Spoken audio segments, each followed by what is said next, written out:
welcome to a brand new film podcast, film, TV, stuff we've seen podcast. This podcast is called For Your Consideration, and it is a side project of another podcast that we do called the Pop Shock Podcast, which we just recorded an episode, and now we're here to record an episode of this one. The difference being this one will have Courtney on it as a regular, as a host, as well as myself. And although this week it will just be the two of us, as we go on, we might bring on other guests and have a bit more opinions going around. But yeah, I'm Dan. I should introduce myself. My name's Daniel Boyd. I host. I'm on sometimes the Pop Shot podcast. I do we do an intro? I'm 26. I'm in my house in Paisley. That's okay. I hate shit like that. It's that like I know it's weird. And my date of birth and that. Well, do you know what? Smart horse. You do an intro, right? Go. So we go to the cinema a lot. This is true. At least once a week if we're lucky. So it's really just bringing our conversations from our living room couch into our office. Yeah, that's a good sort of blurb for what this will be, because we do talk about films a lot, whether it's we're driving home from the cinema or whether it's, as you said, just sitting in the living room after a couple of drinks and talking a lot of nonsense. This had already kind of been a thing. Yeah, we did on our podcast way back when. For a very long time. Wow, you sound pleased about that. And he used to walk home from my house, and we would talk about this on the phone. Yeah. So now we don't walk home away from each other anymore. Nope. And we're just going to talk about it here. So yeah, that's a good way to kind of like think about this podcast. It will just be a kind of conversation on a movie we've seen. None of us are necessarily experts. I'm a fan more than anything else of movies. You do have an acting degree, but it's no longer something that is your profession. No. So we are not experts by any means. We're just fans of films, and we're just going to talk and give our thoughts on the movies we've seen. Yeah. We will get to the movie that this first episode is going to be based on in a wee sec, but I figured, like you said, we've been together for a long time, so it kind of feels weird calling this an icebreaker. But we're going to do like a wee icebreaker introduction, Okay. because that's what you do at the first episode of a podcast. And I want to just do a wee sort of local thing, which probably means nothing to people listening, but it's fine. It'll cross over, because we're going to talk about the local cinemas that are around us and the films the first film or a significant film that we remember seeing in each cinema. I think that'll be interesting, and it'll be like nostalgic and cool. Oh wow! And I stuff. can't think of any answers at the moment. Well, I will hit you with the cinema. But that's the point. I don't want you to have it in prep. Like, I hit you with a cinema, and then the first movie that you're like, I remember seeing that in there. Okay. Right. Okay. So, probably the cinema that we currently go to the most, as a cinema that's been there for a long time, but it's recently had a sort of renovation, is the Glasgow Quay, the Springfield Quay, and it is an Odeon cinema at the Quay, and yeah, as I said, it's been there since like we were kids. So, do you have a movie in mind that you've seen in the Quay? Not with me, preferably. If it's with me, because you can't think of anything else, fair enough. But I'd like to hear something that's from before or.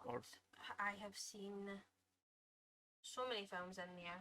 That was the cinema that I went to for pretty much my whole childhood until the cinema at Braehead became a thing. But he's not crazy. He's talking to the dog. There's a dog down here. This is a real deep dive. This one. I remember my big brother taking me to see, you know, that cartoon, that animated film Spirit. You really like that movie? Right, I think I've seen this film once, but I don't know why it sticks in my brain so much. But I remember him taking me to see that when it came out, to get me out the way of the rest of my family doing the slabs in my back garden. Yeah.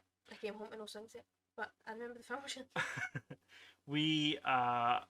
I remember renting that film from probably Global, probably in the top of your old street. Oh yeah. And it was one of the ones where I was there with my dad and my wee sister, and it was like, oh, pick a film each. That was the film she picked.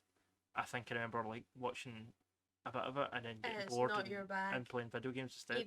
Even as a child. Even 7-year-old you, it was not your bag. Nah, not my thing. But yeah, that's cool. That's your Yeah. memory. That's cute. For me, the key, and again, this is a kids' film, was Robots, Ah, which great I think film. came out in 2006. I want to say, I'm is not it really earlier than that? I don't know. Round about there. Yeah, it was the late great Robin Williams was in it, along with Hugh McGregor, and Robots was a great laugh. I don't know how That well was it's a great aged, film. but back then it was phenomenal. Uh, I know this place like the back of my hand. Hey, that's cool. yeah, they done a bunch of like references as well. I remember to movies that were out around that same time. But Mm, yeah, it was a laugh. I enjoyed that film. So that's a good film. yeah, that's. I don't think either of our films are like pure cinematic classics, but that's our memory I've of the definitely key. seen better films than that in that cinema, but that's what came into my head. Right, so you mentioned the one at Bray Head, the Escape one, which is another Odin. What movie do you remember specifically seeing in that cinema? Okay, show my true colours here. Me and my best friend went to see all of them individually, but we went and spent the day, a full day at the cinema to see all of the Twilight films in a row Mm. because the last one that noise because the last one was coming out at midnight, and we went first thing in the morning. We went and we got two loads of subways so that we could take a subway in with us and eat it because there was going to be a break halfway through. That sounds like I'm gonna say that sounds like a shift, like a And packed lunch. You're thinking, like, yeah, we took a packed lunch of a subway in with us, and we sat and we watched the full all five, five, all five of the Twilight films in a row. there's five of them. There's five of them. Five genius classic. Oh, aye, that's what they're known as. I mean, that's what most people know them as. These modern classics. But yeah, I think were we together at that point? I think we were together at that point. I think we were just together at that point. Really? Just. We've seen it until that time, man. I don't know. Oh, aye, okay, so you were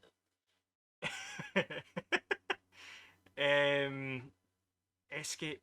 Where have I seen it? Where have I seen it? Escape. Probably the first Avengers movie. I remember coming out of that. 2012. Just got to see it with a group of guys for school. And although I didn't love the film at the time, honestly, I remember thinking it was an impressive achievement. I do remember it being a bit, in my opinion, overblown at the time. The hype. It was like, oh, wait till you see all the Avengers stand together for the first time and in the middle of, in front of the Grand Central Station, and it has its moments. My favourite moment for that film to this day is the scene where they're all arguing, and it ends with Mark, what's his name, Mark Ruffalo, holding the scepter. And they're like, "Do you want to put that down, Doc?" And that whole sequence is extremely well done and well acted, and well filmed. My main issue was the film techniques used in that film, the IMAX ratio, along with the Joss Whedonisms that are in that film. I'm not a Joss Whedon fan at all. But yeah, it's a memory, and I do remember kind of coming out and just being like, "Well, that's cool." Little did I know that would be like the future of cinema for the next 20 years. That's where all the money is in filmmaking now. Yeah. But yeah, that's my one for Brayhead. Did you do one for Brayhead? No, you didn't even. Twilight, of course, did that memorable film. Who's the fridge squeaking? So the next cinema we are going to go to, that's the two audiences, right? We've done. There's also two Cineworlds local to us, so we'll go with Silverburn first. What did you see at Silverburn? At Chapter 1. At Chapter 1. Blew my tiny mind, was terrified because I don't do horror films very well. That was the day we met Simon Neil. We met the lovely Simon. If you don't know, he's Biffy Clyro's lead singer. Oh. Yeah, really, really annoyingly nice guy. Gentleman. Because I'm not a fan of their music at all. Phenomenal singer, but you're wrong. Not a fan of Biffy at all. Oh, Biffy. But I can't deny the guy's talented. He's a handsome gentleman. He was an extremely, extremely nice guy. Couldn't be more welcoming. Had all the time well to chat to us. And I was like, I want you to be an arsehole and you're a really nice guy. I could just see him seething with how nice he was. And then we followed him up to the cinema. We did not follow him. You made me feel like I was He was walking in front of us. We had the movie booked, okay? Yeah. And then he said hi to me when he seen us in the cinema. and you melted a wee bit. Melted quite a lot. Almost peed my pants. Yeah, that was. Yeah. That's a movie. So my movie, apart coming away from your weird obsession with Iron Man, my movie is at Chapter 1, which is now one of my favourite wee movies because I just enjoy it. And Bill Skarsgård is Yeah, he's great in that movie. ridiculously good. Yeah, he's very good. For me, Silverburn would be technically not the first time I seen it, but I'm sure we went back to see Infinity War with my dad after me and you had seen it. Yes. So seeing Infinity War for the second time in there, we've got another Avengers film. I think we're saying a theme here. You only go to see one thing. But I think it was only the second time I'd seen it. Because I think we went to see it a third time after that. Right. But that shock at the end of Infinity War when the snap happens and you see all these heroes turn to dust. I remember seeing it the second time, knowing it was coming. I was there with my dad who hadn't seen it, didn't know it was coming, and obviously other people in the cinema didn't know it was coming. But even though I knew it was coming, still walking away with that sense of hollow, kind of sadness and such an effective ending. I mean, we knew at the time that everything was going to be all right, and obviously Endgame kind of reset everything again. But at the time, it was it was like The Empire Strikes Back. It was this kind of cliffhanger. It's like, are these heroes that we are following going to be all right, and what's going to happen? And is it going to not even are they going to be all right? Because as you said, like that they're going to be okay, but is it going to then be the same after that again? Yeah. Is there going to be any sort of pivotal changes? It was also the first time we've seen Josh Brolin's Thanos. Although Thanos was in other movies as a cameo. Oh, was he in Guardians of the Galaxy? He might have been in Guardians of the Galaxy. But it was the first proper time where he took centre stage as the villain, and he absolutely nailed that role. And it was something that, like, it wasn't the same kind of doubt that you had about Heath Ledger's Joker, but there was still a bit like Josh Brolin playing, such an iconic villain, and absolutely knocked it out of the park, nailed it. There couldn't at this point. Josh Brolin as Thanos is as important as Robert Downey Jr. as Iron Man. Oh, totally. Like, nobody else could play that now, and nobody else could compare. So he brought so much. He brought so much human nature to this Nazi alien. Do you know what I mean? And he made him feel like a relatable, lived-in character that you did kind of not want to succeed, but you saw his side. Which any villain you should be able to see their side of the argument. Do I sound like a psychopath? but because of Josh Brolin's performance and because of how human it was and well acted it was and well fleshed out it felt. He felt like a guy with a history. Yeah, despite him looking like a purple Homer Simpson with a ball sack for a chin, he felt like a real, a real kind of emotional entity within that universe, and that was very well done, well written as well. The Russo brothers are great, so that helps. So that was the Cineworld at Silverburn. Cineworld in the city centre, which has been there for a good number of years. What is your movie that comes to mind when you think of that cinema? Again, I will have seen so many films, and so many films before you, the time before. The before time. But I don't know why that this sticks out in my head so much. The film that sticks out in my head is Don't Breathe. Yeah. When we went to see that. We went to see that on a day where it was like a deal day where you went to see like a couple of films. Was it, or do we just want to see 3 movies about that week? Sure. I think we were just that sad that we're like, let's see movies we want to see. Let's go see them one day. And let's go see them one day. The guy that me sitting watching all the Twilight films with the shit. Okay. Listen, there was variety. We went to see Don't Breathe. So we went to see. There is variety in the Twilight films. Do not mistake. We went to see Don't Breathe with Stephen Lang. The first one, the good one. Second one wasn't great. We then went to see Hell or High Water, which was a Taylor Sheridan film. Who's a fantastic filmmaker who's currently making Yellowstone, which we don't watch, but I do want to get around to. But Wind River's great, and Sicario, and Taylor Sheridan's great. So Hell or High Water, Ben Foster, he was so good in that movie, and so was Jeff Bridges. What a film! And then Anthropoid starring, was it Jamie Dornan and Cillian Murphy, and that was an interesting war film. That was a very different war film. Very intense. Very tragic. Very intense. Hard to watch, but brilliant. Well shot, well acted. Boys were great. Solid movie. Yeah. So that was a good day. That's what sticks out in my head. Was that movie? for me, it was before Star Wars fans were heartbroken. It was The Force Awakens, and I just remember that feeling of like you remember the only Star Wars that's been around in our lifetimes were the prequels, which We don't talk about the less said about them the better. So to have this really great Star Wars movie, new, well made, current, kicking the universe forward before we got to the shit show that was the next two movies. There was hope, and there was sure it is What's just the New Hope? well, I was going to say it is really just a soft reboot of A New Hope. We know that it hits all the same beats with the Millennium Falcon and the R2 having a message, and a lot of the same beats for the first film, but. Yeah. I didn't care because it was Star Wars and it was good for the first time in years. Yeah.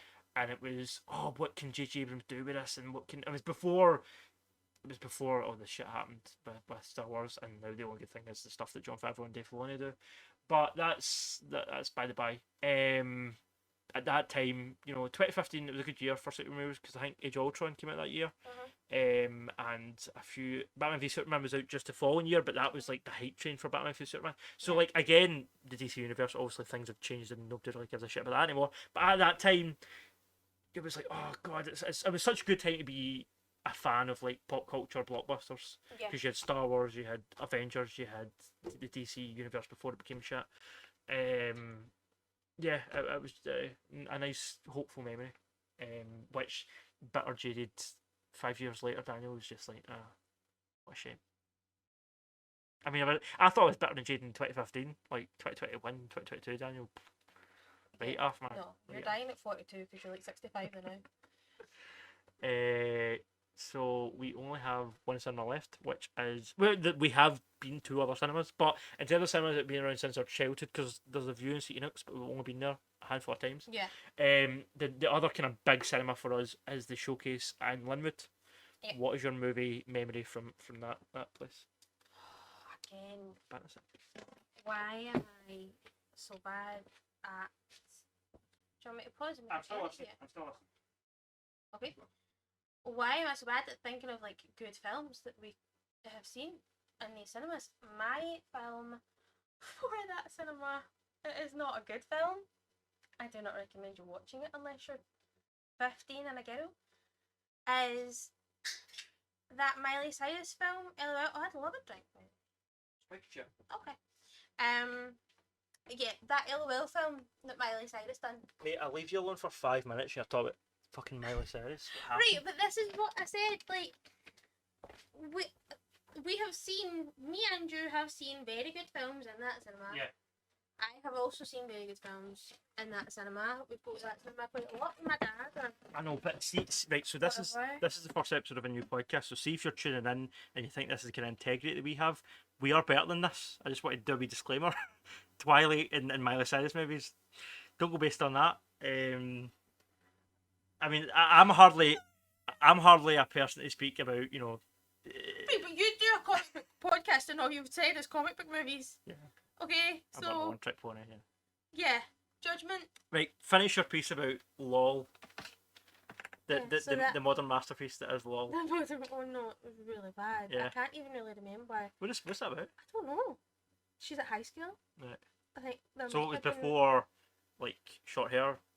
Oh yeah. Bad Girl No, it Miley? was just post Hannah Montana Miley. I'm pretty sure. Not long after. She still had the long hair. Wasn't quite a rock chick just yet. I mean, I love Miley Cyrus now. Yeah. But she went through a phase where it was like. But I mean, everyone needs to go through. Everyone needs a wee break phase, sure, right? sure. Where you have a wee bit of a meltdown. Yeah. I mean, I'm pretty sure yours is now. Yeah, maybe. But. Nah, it's brewing. It's coming. You can feel the heat from it, like, coming already. What's yours then, smart arse? Mine for the Showcase is the original. We just watched it the other night. The original Pirates of the Caribbean movie, which. That's a very good movie. Yeah, it's still, again, you want to talk about a franchise that started out with so much innocence and hope and became an absolute milked cash cow. The Disney ride though. Yeah. The Disney ride was great. That's first movie was really great. Stands out with me with my 7-year-old memories in Florida. And not only that, like, it was. I mean, I remember even as a child, I was a bit cynical apparently because Yes. because I actually remember the news that this film was coming, and I remember being like, "Make a film based on a right? What the hell is that going to be like?" Actually, This is me 5 years old, like for a critic. Not Right, just to give you all context, 10 years this old. I guy don't know it. looked like Macaulay Culkin when he was little. So it's just a little grumpy ass Kevin McAllister going, really? You think they can do that? But Yeah. yeah, well, that's at the time I thought, what the hell is this going to look like? And then obviously that movie it is, besides the ride, obviously there's the references and Easter eggs which are well done and well Yeah. implemented in the movie. Besides that, it is just a solid film. It's It's great. just a great adventuring, Just fun. yeah, three act simple story that has a wee bit of supernatural cheesiness to it, and also has, you know, sarcastic entertainment to it. Which appeals to you. You've got Johnny Depp playing Keith Richards basically, which is awesome. Solid movie. Just a solid. Is Keith Richards holds not up. in that franchise? He plays his dad He plays his dad, in right? the third one or something. I thought Yeah, that, yeah. yeah. Paul McCartney's in it too, which is weird. He's in the fourth one, I want to say, playing like an old pirate. Yeah, No, yeah, McCartney's in Pirates. I must not have seen that. Telling you, it might be the most recent one or the one before. We need to watch that. 'Cause But I yeah, need to see what that looks like. McCartney's in the Pirates. Yeah, He's so clean though.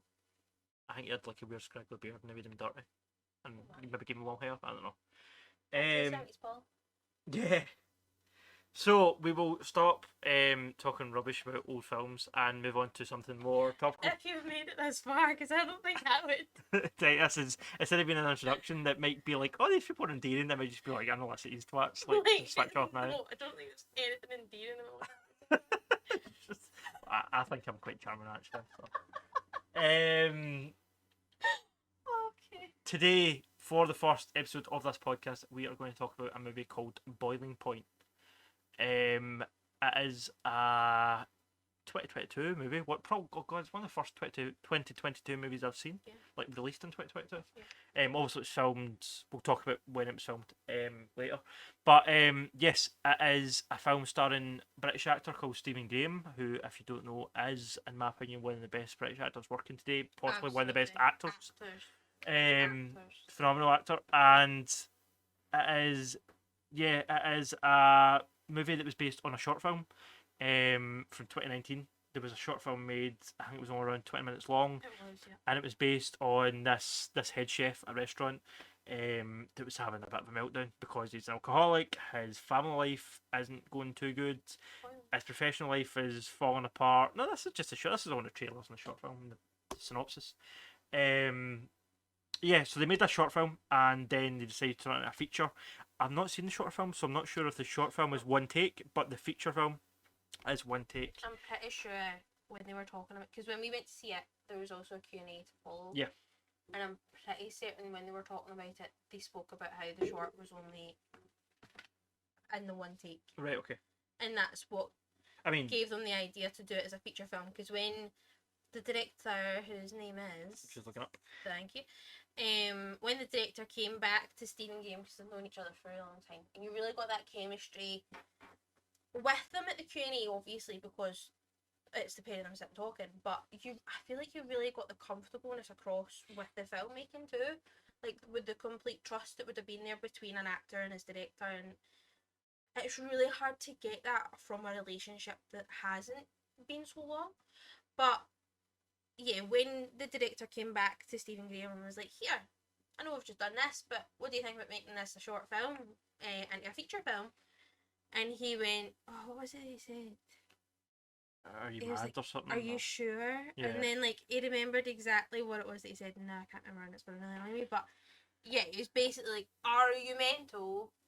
Aye, alright.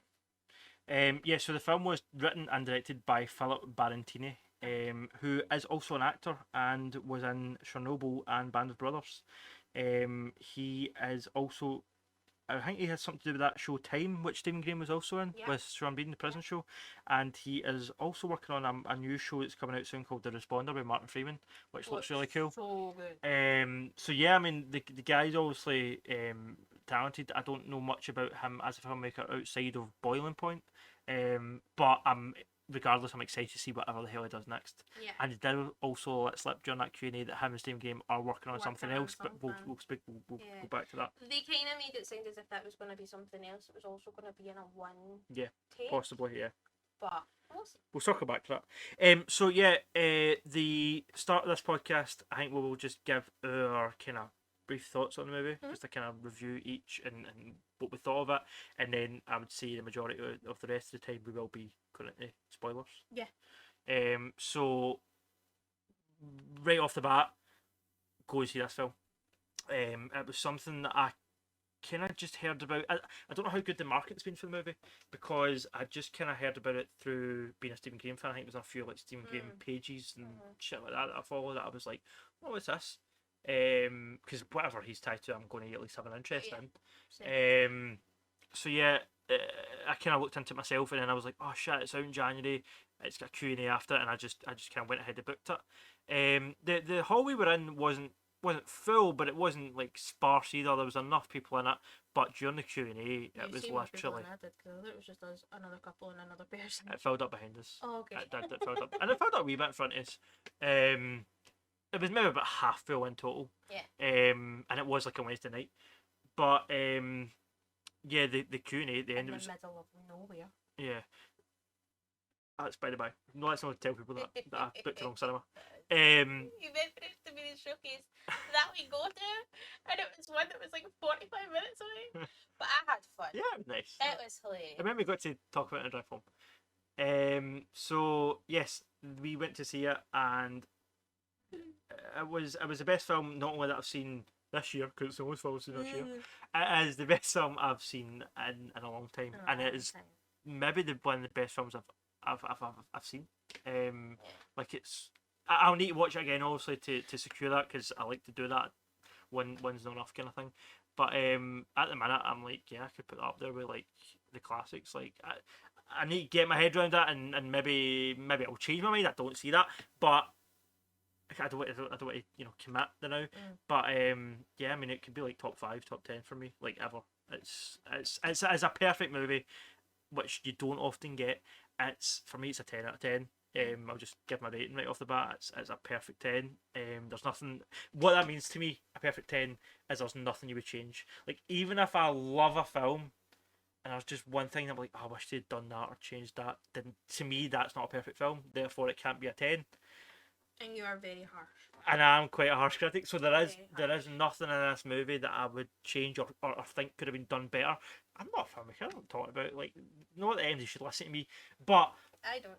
I listen to me though. Do you know what I mean? In my own head. So like, if I'm watching a film, there's no point in it where I'm like, wish they'd done that instead, or then I'm like, this is rare. Yeah, that makes sense. Do you know what I mean? This is a rare experience. Yeah. So that was my kind of first main takeaway from the film. I would say I'm pretty much the same.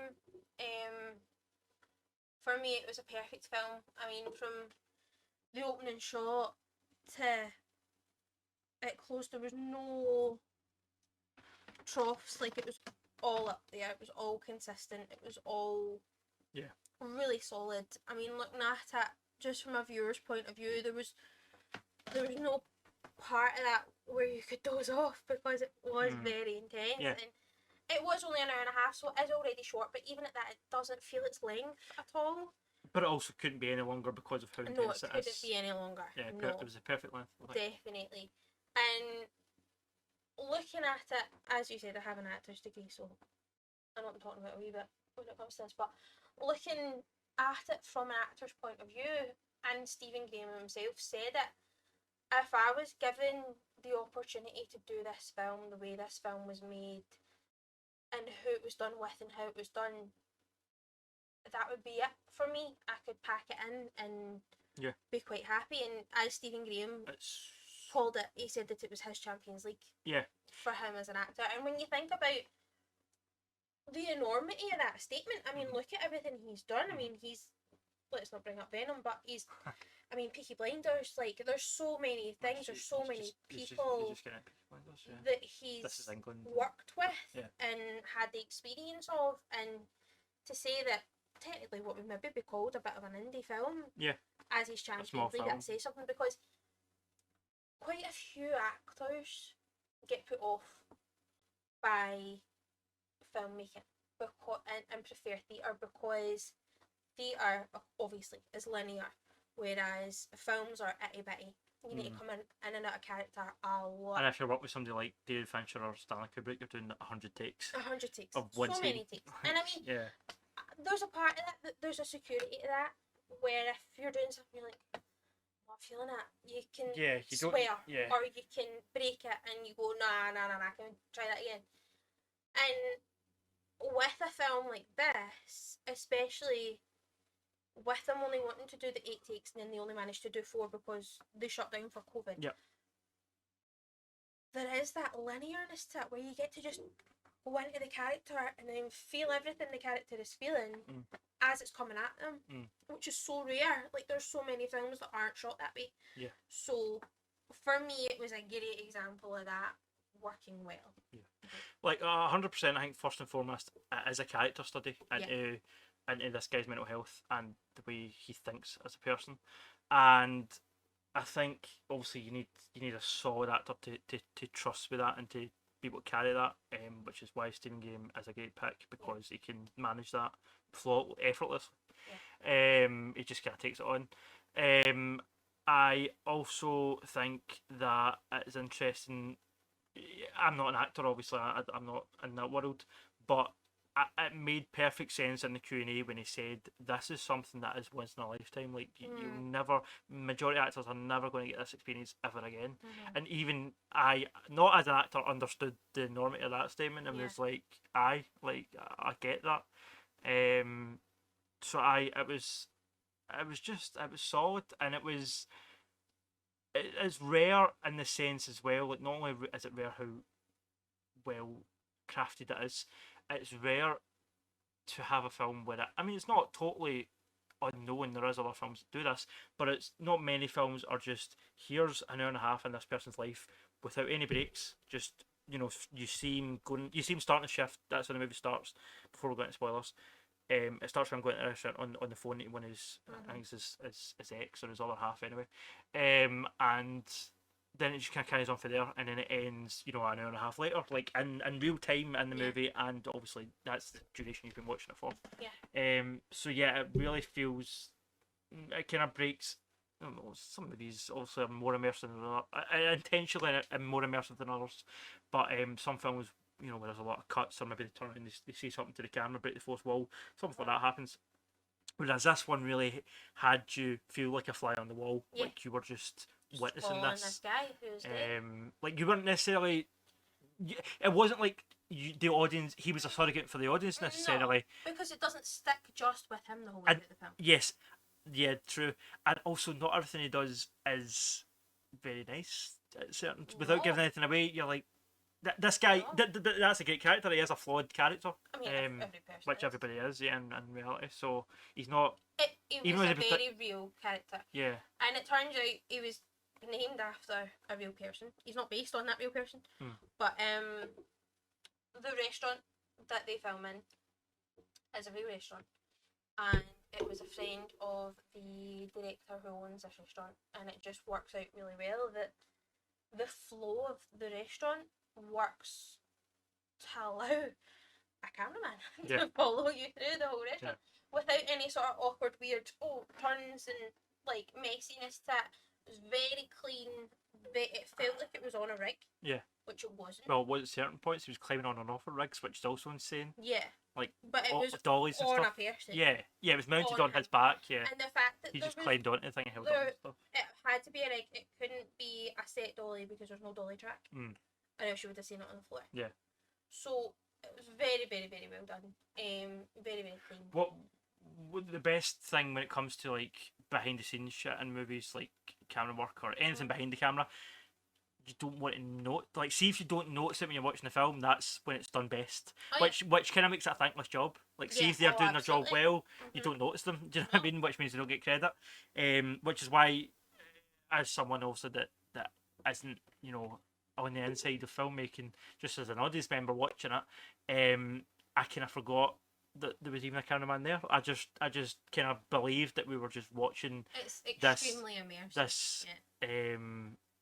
Whether it's like a really kind of personal, intimate scene, or whether it's something more bombastic, we're just witnessing it all. I mean, it really felt to me as a film that could have been extremely well translated into a VR.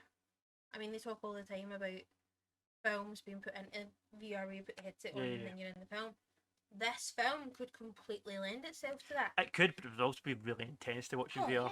Because it's intense to watch just on a screen. You could turn around and you could see the kitchen, you could turn around and you could see table 7, you could see the door, you could see Alistair Sky, that kind of stuff. Like, it's really immersive with it just being on a screen. Mm-hmm. So it would be really lendful to a VR experience, I think. Yeah. So I think we've gushed enough to the point where I'm sure you get the idea that we both really, really enjoyed this film. Is there anything else you want to say before we move into spoilers? No. Would you? Have you given a rating? I said it was a 10. I said it was 10. Would you agree? So yeah, go and see that film. Especially if you are going to continue listening to this episode, I would recommend pausing this thing, going and seeing the film, and if you're enjoying this shit show, come back and listen to the rest. I can only apologise. But yeah, we are going to move into sort of spoilers for the movie. And sometimes I feel like when it's an independent film like this that isn't tied to anything else, it feels a bit weird to do a spoiler section. But this film has so many revelations that you can maybe predict, but also when they happen, they are quite shocking. Just because of how well executed they are. That I would want to experience that first before I had it spoiled by some arsehole on a podcast. So that's my recommendation. So yeah, I mean, a lot of stuff we're going to talk about probably isn't necessarily major spoilers, but it's just stuff that if you can go in blind, like you went in almost completely blind, I knew more than you. I went in just knowing he was a chef. The one, well, I'm going to say the one benefit about the fairly poor marketing for this film is that you probably can go in like that. You can go in without having seen anything about it. Yeah. Maybe just hopefully based on word of mouth. People like ourselves telling you that this is a brilliant film, go and see it. So yes, if you want to go in blind, now's the time. Because just to give a bit more context, the character is an alcoholic. He's struggling majorly from alcoholism addiction. Which doesn't get revealed until a wee bit further into the film. Yeah, it's not obvious from the get. No, it's hinted at, but it's not explicitly shown. Like, you see him drinking out of this water bottle, and you're like, is there something in that? No, and it's all not until a certain. Have a water bottle. Yeah, they're not allowed glass. Not 100%, but there is a point where I don't know. I did start to wonder, like, what's in that? And then it's explicitly shown at one point that it is vodka. Yeah. Spoilers, but with a spoiler section anyway. So yeah, just things like that. Add a bit more context. His it sounds like he's got a kid with. You see what I like. It gives you enough where there is still a bit of speculation, but it's enough to have a bite. To have an impact when it is spoken about in the film. He has what I believe is an ex-partner, and he has a child with that person, and I don't think he's getting to see the kid too much, or at least when he has the opportunity to, he's not holding up his end, and he's not able to, the odd time that he is invited to go, he's not there. He's in a lot of, like, his whole life is disassembled, and it really comes across that now without his support system he's really struggling to balance everything. Yeah. So when we first went to the film, he starts talking about the fact that it was the first night that he'd not slept in the office of the kitchen. Yeah. Because he had just got his flat, and he tells his sous chef that, he tells other people that, he talks on the phone to his partner saying yeah. But it never feels like exposition, which I like. No. It's never him being like, oh, here, I just moved my flat last. Like, it's natural conversation. Yeah, it's all natural. It's as if you've just walked into your work and you're talking to somebody and then they go and blah blah, and you're like, oh no, yeah, I moved in last night. And they're like, oh right, oh that's brilliant, and then they move on. Because it is very fast paced. Which a kitchen is very fast paced. It's so well written that way that it is conversational. Yes, the whole film's extremely conversational without getting old, without getting boring, and without being gimmicky, without being forced conversation. Yeah. It feels like a natural. A lot of it felt ad-libbed, a lot of it felt. I mean, I don't know how much it was, but I doubt it was, because you probably couldn't allow for too much of that with the fact that the way it was shot, the one shot, and the choreography of it. Yeah. But yeah, it was so intense. It was so energetic. It was just so well executed. Like every element of the film. Speaking again about the technical aspects of it, the cinematography itself, it is obviously something kind of guerrilla handheld style, but that lends itself to this intimate portrait of what they're telling. As we mentioned before, the performances are solid. Not just Stephen Game, although he is amazing. The whole cast, even the small, quote unquote, smaller parts, were memorable, and we came away speaking about several other people. Oh, that guy, even though he had so many lines, was really good. That chick in the background was good. Said, there's no small parts, only small actors, and that phrase shines through most in this film. I mean, this film is the most perfect example I think that I've seen of that, because you have the chefs, you have the kitchen staff, and you have the waiting staff and the front of house staff, and you have really nice moments. Yeah. With all of them. That have nothing to do with the restaurant. Nothing that are to just do with Stephen working relationships. Or yeah, it's just people that work together and know each other really, really well. There's a wee couple that are flirting and they're obviously starting to get somewhere, and there's a Scottish guy from Glasgow who's got genuinely the spirit of any good waiter that you've ever had. Yeah, everybody knows that guy or has been served by that guy. Everyone knows this man. And I'm sitting watching this film going, do I know you? Yeah. And I feel like I do. So, like, I feel like I do.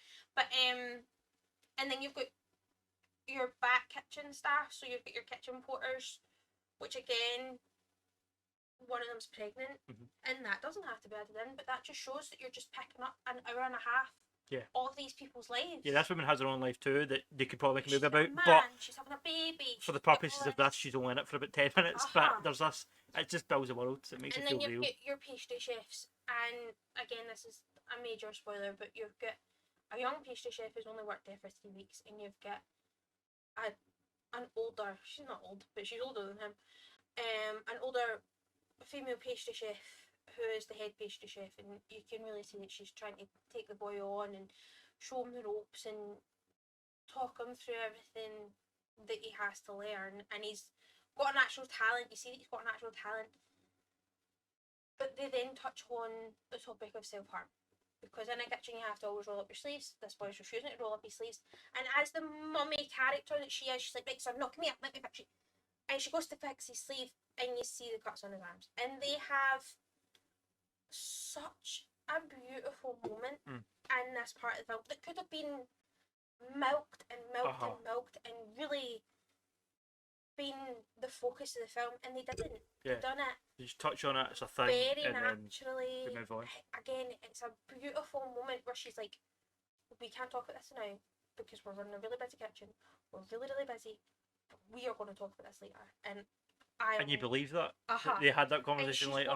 And like, it's not, I came across as if I was giving them trouble there, but she's not giving them trouble. She's really concerned, and she wants to make sure that this wee guy's alright. And you really get that concern, you get that motherly, caring, maternal moment, and it's beautiful. Lasts shorter than what I'm talking about it, and it was just lovely. And it's not until after the film you go, oh hi, there was that whole incredibly written and acted section that this thing, so much happens, even though it's only an hour and a half. It's a very dense film with lots of different snapshots of people's lives, so there are certain parts that you're like, oh, that was amazing.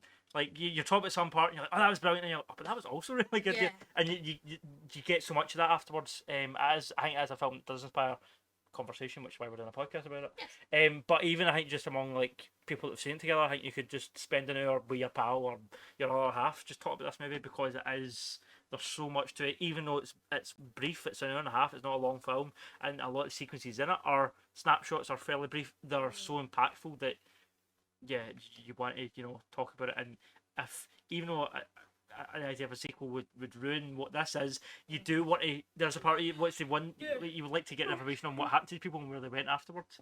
But yeah, I really liked some of the more subtle sides of things as well. There's a character that's brought into it. I think you mentioned Mel, Alistair Skye, who is played by the brilliant Jason Fleming. I think he's such an underrated actor. Brilliant actor.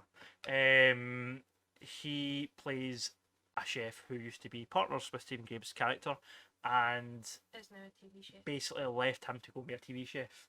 And yeah, although he's pretending that everything's okay with his own life, his life isn't really. He's got his own problems too. And just I totally bought their history. Oh, yeah. Like the chemistry between everybody in the film was solid. Like you were speaking about the pastry chefs, and then Stephen Game's character Andy and his sous chef Carly. Yeah. Their relationship and the other guy that worked with them, there was three of them. The chef de partie. That trio's chemistry. That was a group of people. Like see each other if they. Yeah, see if you don't know, like I kind of obviously Stephen Game, you can recognise the girl playing Carly, and I don't know if I've ever seen the guy before. The guy. But regardless of that, these were three people that worked together. Like I could believe that, and I know Stephen Game's an actor, but it's so well done that you could believe that these people did have that relationship. I mean, they did mention that in the Q&A. They tried to pick cast members who had worked with Stephen Graham before, so that it would have that familiar. Yeah, but it came across as Stephen Graham got a lot of say in. A lot of it. The casting, and a lot of the writing and stuff. Which is good to have. You know, if you're pinning all that on a lead actor, I feel like it's only fair to give them a bit of input. Absolutely, especially with something like that. Yeah. So Carly was played by the lovely Bennett Robinson. Yeah, she was phenomenal. And Freeman was the chef de partie. Right. And he was played by the very handsome Ray Prantaki. I think I'm saying that right. Yeah, no, that's right. So yeah, these characters, as I said, they really felt lived in, and they really felt like they had a past together. And especially that was most prominent for me when Jason Fleming's character was introduced. Yes. Just the way that Stephen Game came and sat down at the table. There's somebody else at the table. There's a food critic at the table as well, who Jason Fleming's character kind of brought as his date, who we later found out isn't his wife because he's also married. But that's another wee facet to that character, which kind of tells you a bit about who he is.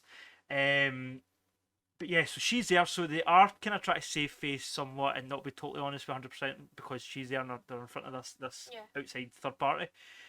But there is just this subtle.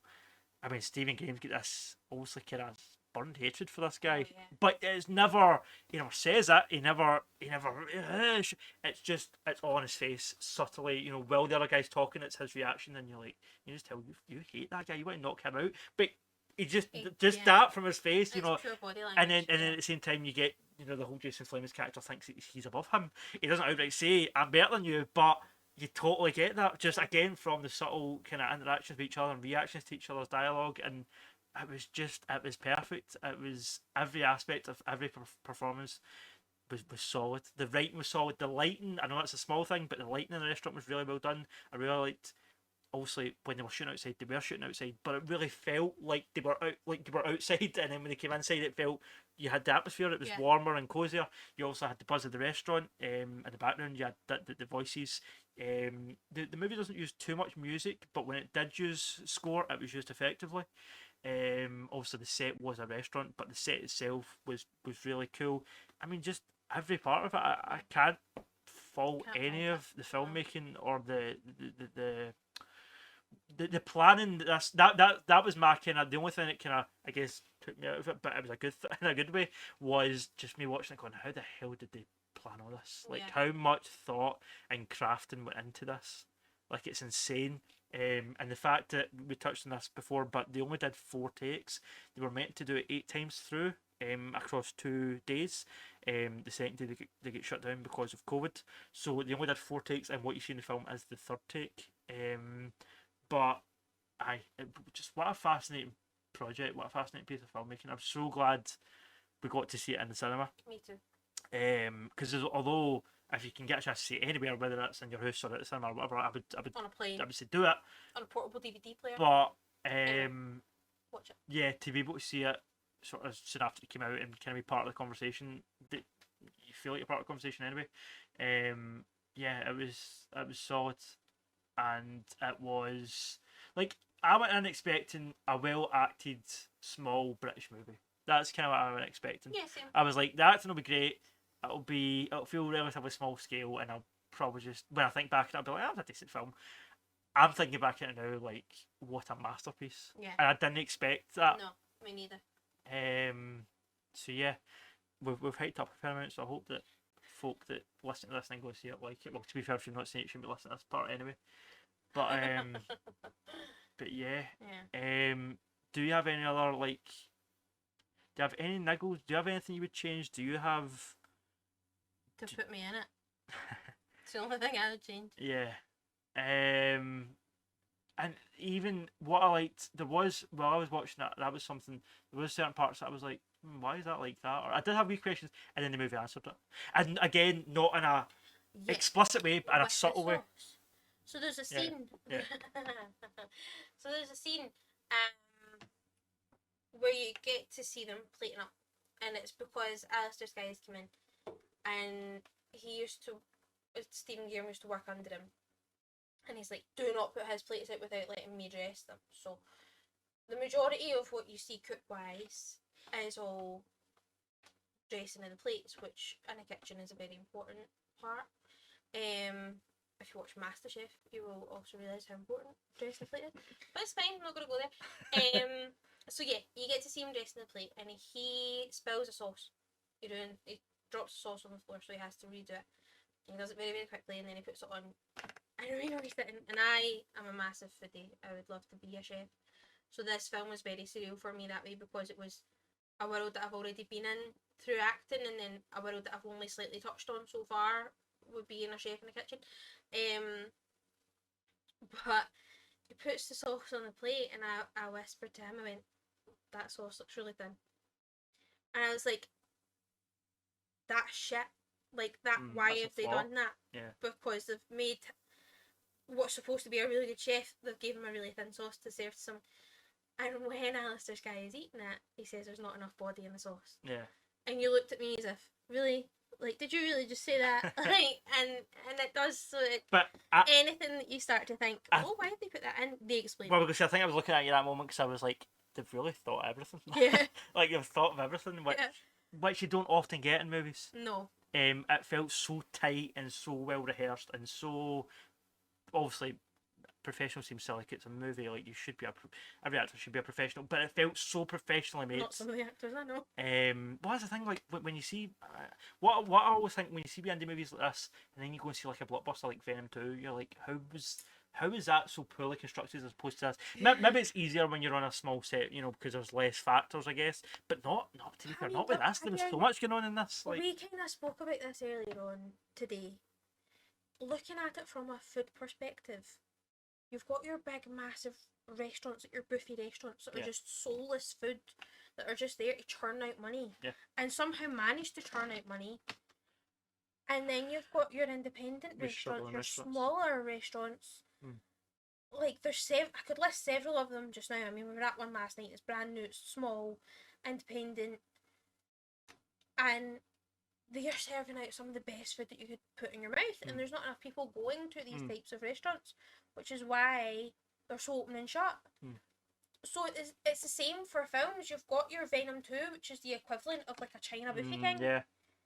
Mass market. It's there just to churn out money for people that really don't know what they're talking about. They're just there for the gluttony of it.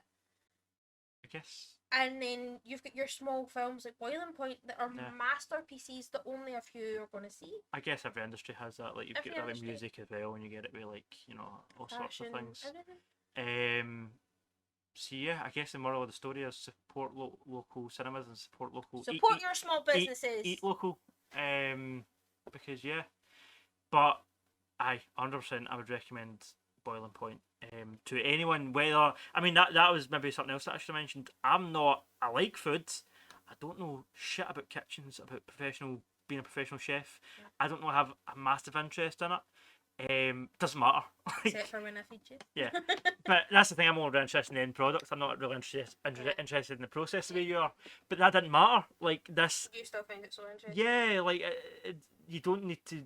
You know, it's not necessarily tailored for that. It's just it gives you way more than what it just says on paper. It gives you the heart of it, which I feel is the most important part. Yeah, 100%. So I think, have you said all you've got to say? I think I'm pretty happy with that. I think we kind of summed up our thoughts. It has been a few days since we've seen the film, so we've had a few days to digest it. For a joke. All the puns. But even having a few days to marinate on I still feel as positively about it as I did, and I'm dying to see it again. Yeah, me too. And yeah, I will probably.